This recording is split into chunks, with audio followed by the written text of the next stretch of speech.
জানেন যে আওয়ামী লীগ ইন্ডিয়া থেকে তারা লকডাউনের ঘোষণা করেছে 13 তারিখে এবং আওয়ামী লীগের বিভিন্ন নেতারা সোশ্যাল মিডিয়ার মাধ্যমে আহ্বান করেছে। ইতিমধ্যে ছাত্রলীগ, যুবলীগ, আওয়ামী লীগ সারা বাংলাদেশে আগুন সন্ত্রাস শুরু করেছে। তারা বিভিন্ন মার্কেটে আগুন দিচ্ছে, এরা আগুনের সন্ত্রাসী আবার শুরু করেছে। সুতরাং শেখ হাসিনা বক্তব্য দিয়েছিল যারা আগুন সন্ত্রাস করে তাদেরকে আগুন দিয়ে জ্বালিয়ে দেওয়ার জন্য। আমরা সবাইকে বলবো, আওয়ামী লীগের গুন্ডারা যদি আগুন সন্ত্রাস করে তাহলে হাসিনার সে ডাকে সাড়া দিয়ে তাদেরকে আগুন দিয়ে পাল্টা আগুন দিয়ে জ্বালানোর জন্য আওয়ামী লীগ মাঠে নেমেছে, জুলাই যোদ্ধারাও মাঠে নেমেছে। আওয়ামী লীগ যতদিন মাঠে থাকবে, জুলাই যোদ্ধারা মাঠে থাকবে। আমরা আগামীকাল থেকে মাঠে থাকবো। ছাত্র, কলেজ, ভার্সিটি, মাদ্রাসা সবাই একাকার হয়ে পাশে থাকবো ইনশাআল্লাহ। আমাদের জুলাইয়ের 2000 শহীদের রক্তের সাথে আমরা বেইমানি করব না। আমরা 20,000 রক্তের সাথে আহতদের সাথে বেইমানি করব না।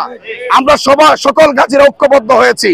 আমরা আগামীকাল থেকে লড়াই করব ইনশাআল্লাহ। ইন্ডিয়া থেকে যত কর্মসূচি দিবে একটা বাংলাদেশে বাস্তবায়ন হতে দেওয়া যাবে না।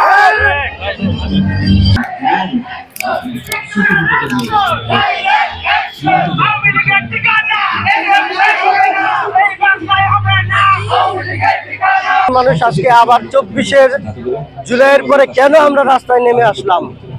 এই খুনি আওয়ামী লীগ আমাদের তাজা রক্তের মাধ্যমে যে জুলাইয়ের স্বাধীনতা আমরা পেয়েছি, তারপরে তারা আবার আগামীকাল 13 তারিখ লকডাউন ঘোষণা করেছে।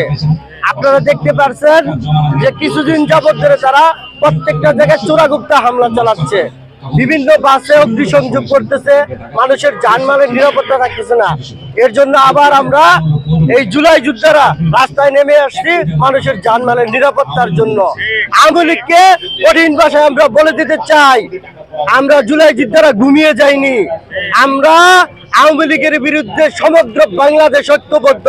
তারা যে লকডাউন কর্মসূচি ঘোষণা করেছে, আমরা তাদেরকে লকডাউন করে দিব। আগামীকাল তাদেরকে যেখানেই পাওয়া হবে সেখানেই তাদেরকে ধরে ধরে গণমাধ্যমের গণধোলাই দিয়ে তাদেরকে পুলিশের হাতে সোপর্দ করা হবে। আমরা আবার এই আওয়ামী লীগের মতো স্বৈরাচারকে, ফ্যাসিবাদকে এই বাংলাদেশের কোনো জায়গায় ঠাঁই দিতে চাই না। তাদেরকে 1 ইঞ্চি মাটি আমরা ছেড়ে দিব না। আমাদের যে রক্তের বিনিময়ে বাংলাদেশ দ্বিতীয়বারের মতো স্বাধীনতা পেয়েছে, সেই স্বাধীনতাকে অক্ষুণ্ণ রাখতে যদি আবার আমাদেরকে রক্ত দিতে হয়, তারপর আমরা রক্ত দিব, কিন্তু আওয়ামী লীগকে বাংলাদেশে আর আমরা ঠাঁই দিব না। প্রিয় দেশবাসী, আসুন আপনারা সবাই বাইরে চলে আসুন, আমাদের সাথে একত্রবদ্ধ হন। এই আওয়ামী লীগকে বিতাড়িত করে দিয়ে আমাদের এই সোনার বাংলাদেশকে আমরা নিজেদের মতো করে সাজাবো ইনশাআল্লাহ। এই প্রত্যয় ব্যক্ত করে আমি বিদায় নিচ্ছি। আসসালামু আলাইকুম।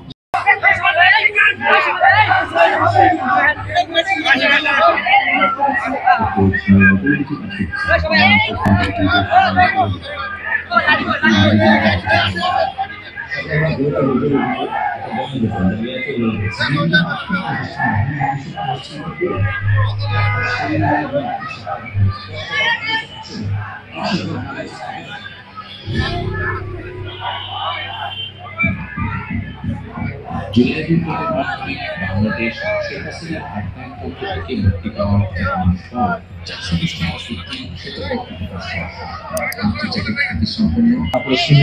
প্রিয় দেশবাসী, আমরা সাধারণ